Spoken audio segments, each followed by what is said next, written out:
अस्सलाम वालेकुम। आज की वीडियो में हम करेंगे एक्सरसाइज 8C जो कि है mathematics book 3D3 7th edition जो न्यू एडिशन आया है उसी एक्सरसाइज है ये, और इसका हम करेंगे क्वेश्चन नंबर 3। इसे जो पिछले क्वेश्चन है पहले करवा चुकी हूँ, उसका लिंक मैं डिस्क्रिप्शन में दे दूँगी, आप वहाँ से देख लीजिएगा। और अगर अभी तक आपने मेरा चैनल सब्सक्राइब नहीं किया तो उसको सब्सक्राइब कर दीजिए और बेल आइकन को लाजमी प्रेस कर दीजिएगा ताकि आपको न्यू आने वाली वीडियोज़ के बारे में पता चल सके। तो स्टार्ट करते हैं। क्वेश्चन नंबर 3 हमारे पास है कि in triangle P Q R angle P is equal to 75 degree, angle Q is equal to 60 degree and Q is equal to जो साइड है क्यू वो 14 सेंटीमीटर है। Find the length of longest side.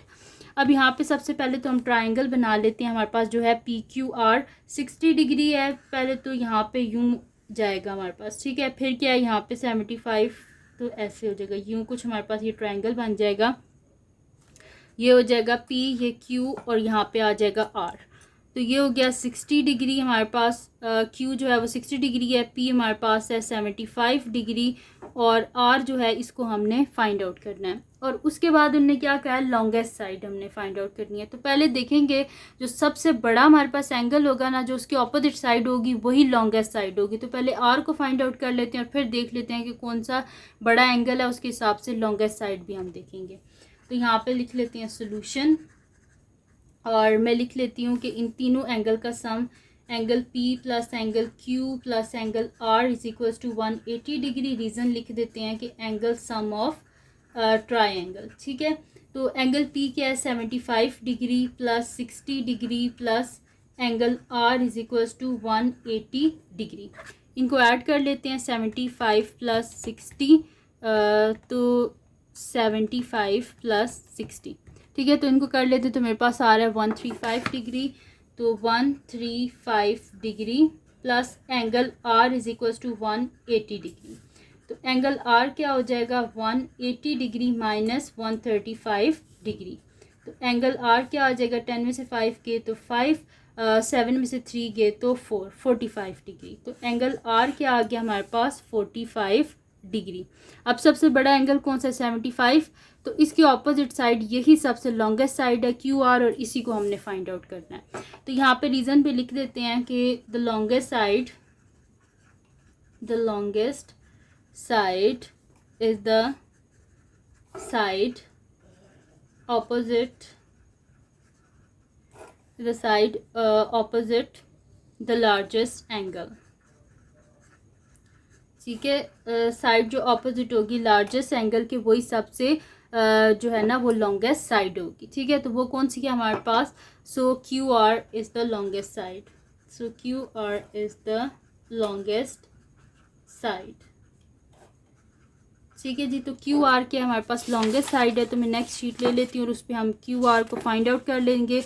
और Q R को हम किस तरह find out करेंगे, साइन रूल को यूज़ करके, ठीक है।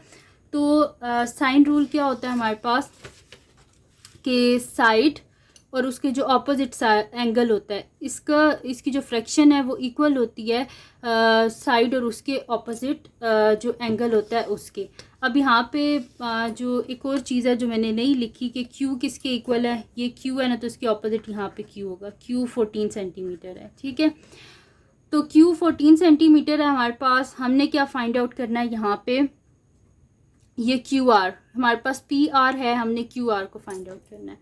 तो यहाँ पे हम क्या करते हैं, हमारे पास जो होती है ना साइड और उसके ऑपोजिट जो इंटीरियर एंगल होता है, इनकी जो फ्रैक्शन होती है इक्वल होती है बाकी जो साइड्स हैं और उनके इंटीरियर एंगल के फ्रैक्शन के इक्वल होती है। जैसे कि मैंने आपको शुरू में लिख के बताया था कि साइड और उसके ऑपोजिट जो इंटीरियर एंगल होता है इसकी फ्रैक्शन इक्वल होती है बाकी साइड्स और उनके इंटीरियर एंगल की फ्रैक्शन के, ठीक है। तो अब यहाँ पे फिर हम लिख लेते हैं कि हमने क्या फाइंड आउट करना है, क्यू आर को फाइंड आउट करना है। तो इसके ऑपोजिट एंगल क्या है 75 डिग्री।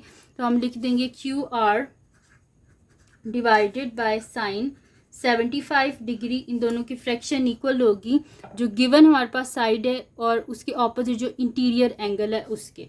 तो गिवन साइड क्या है हमारे पास 14 है, तो 14 divided by sign given angle क्या है 60 डिग्री।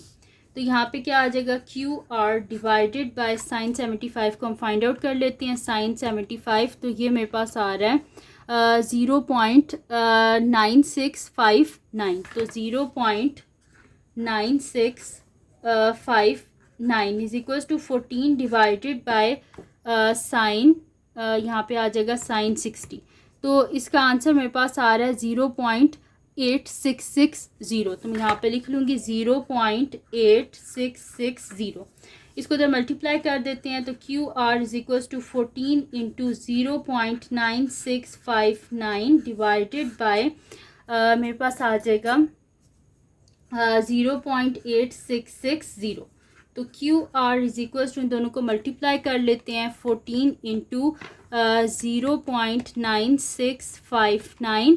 तो ये मेरे पास आ रहा है 13.5226 यानी कि 13.5226 डिवाइडेड बाय 0.8660।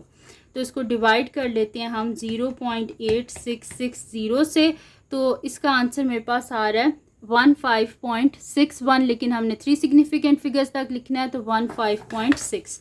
तो QR इज इक्वल्स टू 15.6 और साथ में आ जाएगा सेंटीमीटर, और मैंने इसे राउंड ऑफ किया है टू 3 सिग्निफिकेंट फिगर्स तक।